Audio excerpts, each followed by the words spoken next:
നമസ്കാരം. ഹേഗ് ആസ്ഥാനമായി പ്രവർത്തിക്കുന്ന അന്താരാഷ്ട്ര ക്രിമിനൽ കോടതിയെ തകർക്കാനും ദുർബലപ്പെടുത്താനുമുള്ള അമേരിക്കൻ നീക്കങ്ങൾ അന്താരാഷ്ട്ര തലത്തിൽ വലിയ നയതന്ത്ര ചർച്ചകൾക്ക് വഴിവെച്ചിരിക്കുകയാണ്.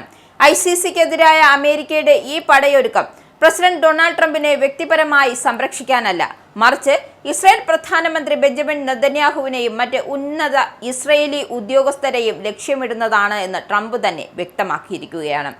ക്യാമ്പ് ഡേവിഡിൽ നടന്ന ക്യാബിനറ്റ് യോഗത്തിൽ മാധ്യമങ്ങളോട് സംസാരിക്കുമ്പോഴായിരുന്നു ട്രംപ് തന്റെ ഈ നിർണായകമായ പരാമർശം നടത്തിയത്. ഇനി എന്തായിരുന്നു ആ പരാമർശം എന്നല്ലേ? ബിബി എന്ന വിളിപ്പേരിൽ അറിയപ്പെടുന്ന നെതന്യാഹുവിനെയും മറ്റു ചിലരെയും പ്രോസിക്യൂഷനിൽ നിന്നും സംരക്ഷിക്കാനാണ് സ്റ്റേറ്റ് സെക്രട്ടറി മാർക്കോ റൂബിയോ ശ്രമിക്കുന്നതെന്നും താൻ ഇപ്പോൾ ICCയുടെ ലക്ഷ്യമല്ല എന്നാണ് ട്രംപ് വ്യക്തമാക്കിയത്. ജൂലൈ 31 വെള്ളിയാഴ്ച ക്യാമ്പ് ഡേവിഡിൽ നടന്ന മന്ത്രിസഭാ യോഗത്തിൽ ICCയിൽ നിന്ന് മറ്റ് രാജ്യങ്ങളെ പിന്തിരിപ്പിക്കാനുള്ള നീക്കങ്ങളെക്കുറിച്ച് American state secretary Marco Rubio വിശദീകരിച്ചിരുന്നു. ഇതിനിടെയാണ് തമാശ രൂപേണ ട്രംപ് വിഷയത്തിൽ ഇടപെട്ടത്. ഡൊണാൾഡ് ട്രംപ് പറഞ്ഞത്, അവർ എന്നെ അന്വേഷിക്കുന്നു എന്നതിന് നിലവിൽ സൂചനകളൊന്നുമില്ല. ഭാവിയിൽ അത് സംഭവിച്ചേക്കാം. പക്ഷേ ഒന്ന് മനസ്സിലാക്കൂ, മാർക്കോ റൂബിയോ എന്നെ സംരക്ഷിക്കാൻ വേണ്ടിയല്ല ഈ പോരാട്ടം നടത്തുന്നത്. അവൻ ബിബിയെയും മറ്റു ചിലരെയും പ്രതിരോധിക്കാനാണ് ശ്രമിക്കുന്നത്. അന്വേഷിക്കപ്പെടാൻ പാടില്ലാത്ത നിരവധി ആളുകൾ ആ പട്ടികയിലുണ്ട്. ട്രംപ് ഭരണകൂടം അടുത്തിടെ ആരംഭിച്ച സമ്മർദ്ദ തന്ത്രങ്ങളുടെ ഫലമായി 5 രാജ്യങ്ങൾ ICCയിൽ നിന്നും പിന്മാറാൻ പദ്ധതിയിട്ടിട്ടുണ്ട് എന്ന് റൂബിയോ വ്യക്തമാക്കി. ഏതായാലും 2002 സ്ഥാപിതമായ അന്താരാഷ്ട്ര ക്രിമിനൽ കോടതി വംശഹത്യ, യുദ്ധക്കുറ്റങ്ങൾ, മനുഷ്യരാശിക്കെതിരായ കുറ്റകൃത്യങ്ങൾ എന്നിവ അന്വേഷിക്കുവാനും പ്രതികളെ വിചാരണ ചെയ്യുവാനും അധികാരമുള്ള ഒരു ആഗോള ട്രൈബ്യൂണലാണ്. അമേരിക്കയും ഇസ്രായേലും ICCയുടെ രൂപീകരണ കരാറും റോം സ്റ്റാറ്റ്യൂട്ടിൽ ഒപ്പുവെച്ചിട്ടില്ലാത്തതിനാൽ അവർ ഇതിൽ ഔദ്യോഗികമായി അംഗങ്ങളല്ല.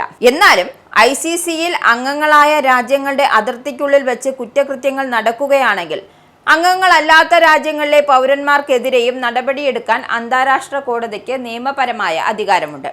ഗാസ സംഘർഷത്തിൽ നടന്ന യുദ്ധക്കുറ്റങ്ങൾ ആരോപിക്കപ്പെട്ട് ഇസ്രായേൽ പ്രധാനമന്ത്രി ബെഞ്ചമിൻ നെതന്യാഹു മുൻ പ്രതിരോധ മന്ത്രി യോവ് ഗാലന്റുമെതിരെ ICC അറസ്റ്റ് വാറണ്ട് പുറപ്പെടുവിച്ചതാണ് ഇപ്പോൾ ഇസ്രായേലിനെയും അമേരിക്കയും ഒരുപോലെ ചൊടിപ്പിച്ചിരിക്കുന്നത്.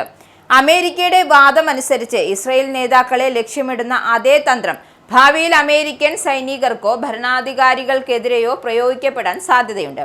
അതിർത്തി സുരക്ഷ, കുടിയേറ്റ വിരുദ്ധ നടപടികൾ, സമുദ്ര മയക്കുമരുന്ന് വേട്ട തുടങ്ങിയ വിഷയങ്ങളുമായി ബന്ധപ്പെട്ട് അമേരിക്കൻ സൈനികരെ വിചാരണ ചെയ്യാൻ ICC തുനിഞ്ഞാൽ അത് രാജ്യത്തിന്റെ പരമാധികാരത്തിന് ഭീഷണിയാകും എന്നതാണ് American state secretary Marco Rubio വാദിക്കുന്നത്.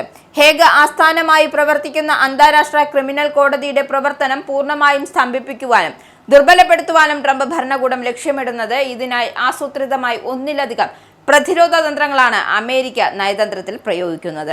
ഒന്നാമതായി സാമ്പത്തിക ഉപരോധവും വിസ വിലക്കലുകളുമാണ് അമേരിക്കൻ പ്രധാന ആയുധമാക്കുന്നത്.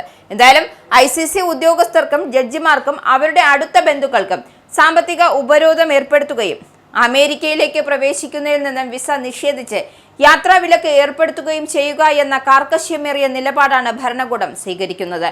രണ്ടാമതായി അന്താരാഷ്ട്ര തലത്തിൽ ICCയുടെ അടിത്തറ ഇളക്കാനായി സൗഹൃദ രാജ്യങ്ങൾ സമ്മർദ്ദം ചെലുത്തുകയാണ് അമേരിക്ക ചെയ്യുന്നത്. ICCയിൽ അംഗങ്ങളായ മറ്റു രാജ്യങ്ങളെ ആ സഖ്യത്തിൽ നിന്നും പുറത്തുകടക്കാൻ നയതന്ത്രപരമായി നിർബന്ധിക്കുന്നതിനൊപ്പം അമേരിക്കൻ സാമ്പത്തിക സഹായം കൈപ്പറ്റുന്ന രാജ്യങ്ങൾ കോടതിയെ തുടർന്നും പിന്തുണച്ചാൽ ആ സഹായങ്ങൾ നിർത്തിവെക്കുമെന്ന കടുത്ത ഭീഷണിയും അമേരിക്ക മുന്നോട്ട് വെക്കുന്നുണ്ട്. അമേരിക്കയുടെ ഈ അഗ്രസീവ് നീക്കങ്ങൾക്കെതിരെ അന്താരാഷ്ട്ര തലത്തിൽ വലിയ എതിർപ്പുകളും വിമർശനങ്ങളുമാണ് ഉയർന്നു വരുന്നത്.